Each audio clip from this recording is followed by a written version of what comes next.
This ILLOWA FCA Game of the Week is brought to you through an anonymous donation to the FCA. All in honor of the great communities of Erie and Prophetstown. Yeah!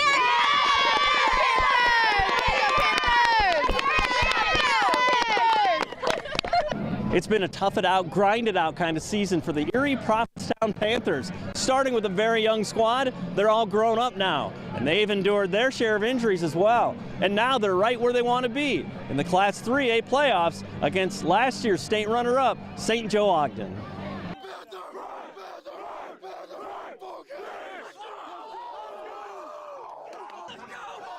Erie-Prophetstown looks for special things early on, and they get it from special teams. On the Panther punt, the ball is loose and recovered by EP's Noah Eads at the 25-yard line.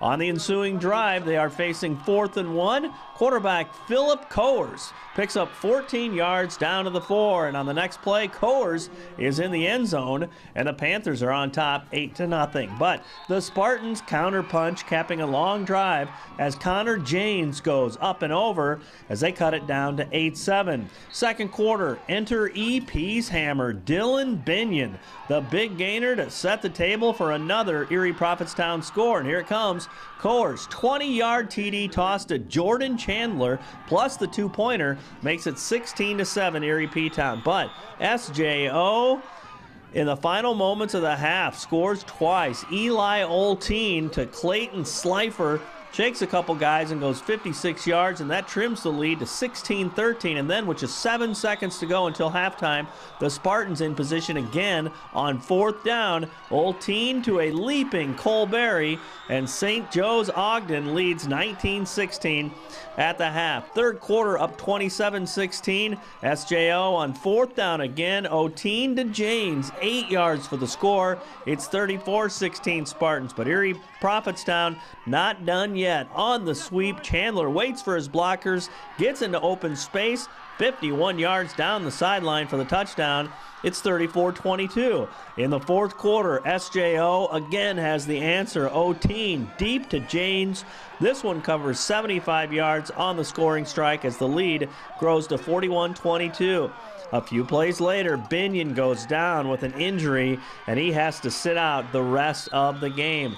Meantime, Chandler steps up even more as he has a huge game. The 20-yard pickup all the way down to the 7, and on 4th down from the 1, Coers reaches pay dirt again. That trims it to 41-28, but SJO keeps on answering on offense. Ryan Allen bounces to the outside. He rumbles 21 yards for the touchdown as EP falls 48-34 to end the season with plenty of memories and fire to work for next year. They're a good opponent. They're a good team.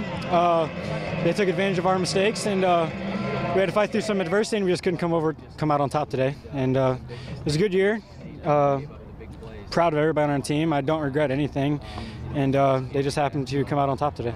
You guys, everything at the start, everything you did went right. Then probably the last 2 or 3 minutes of that first half, they're just kind of one thing after another. Yeah, there were some momentum changes in the first half. We had a majority of it in the first half, like you said, and then towards the end, they got some, and they carried it over to the second half and put on a couple scores on us, and that's just something we couldn't overcome. And we fought back, but they just did a good job. A very well-coached team, and they have a lot of good players on their team, and they definitely held their own on their home field. One of the beautiful things is you guys never quit. I mean, that last play, there was a big hit on the last play of the game. Yeah, a lot of that's our coaching and our tenacity on our team. We have a never quit attitude on our team, and it definitely showed tonight. And I think it gets us more respect from other teams, is that we're not going to lay down and get beat. Another building block, though, for where this program's headed. Yeah, especially being a junior-heavy team this year. I think we got on the radar for some teams, and a lot of us are going to be back next year, which is only going to help us, and more experience. And I think next year's going to be a good year for us.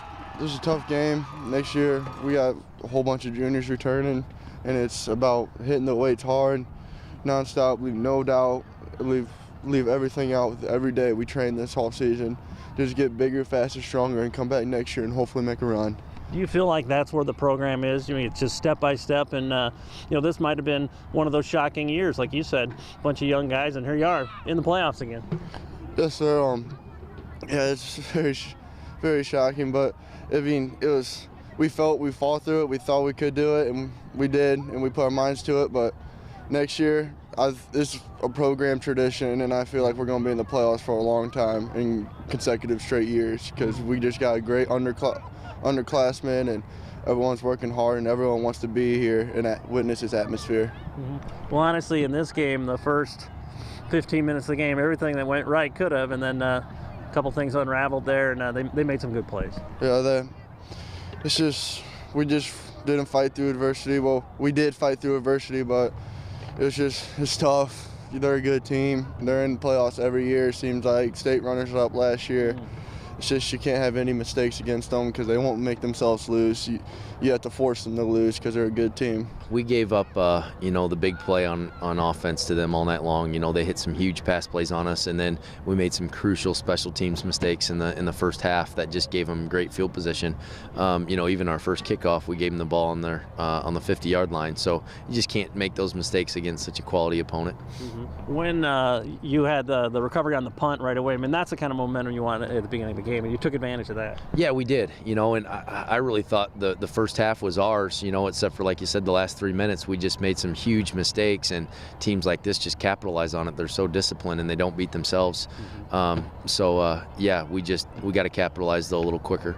Really, the flow of the game is probably exactly what you wanted, especially in the first half too. You set them up, some great running plays, and then you pop off that pass play. First pass of the game is a touchdown. Yeah, it was. And our kids we executed that last week, and we did it again tonight. So I was proud of that execution there. And we were really, thought we were running the football pretty well, effectively all night long. We just could never really get the key stop we needed. Obviously, the injury, I think it was late in the third quarter. That was a big deal. Yeah, our kids have had injuries. We've had more injuries than I've ever had as the head football coach here, and I'm just so darn proud of our kids for fighting that adversity because we had at least 7 starters out at one point in time this season at different times, and I'm just proud of our kids, because it's one kid goes down and another steps in. But yeah, it happened to be Dylan, who is a unanimous all-conference fullback, so that hurts.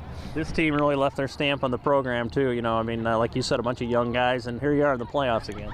Yeah, and I think that's something to build on. I told them they're basically all back next year, so they need to understand and capture this feeling and understand, what it's going to take to win in the playoffs and the effort they need in the offseason.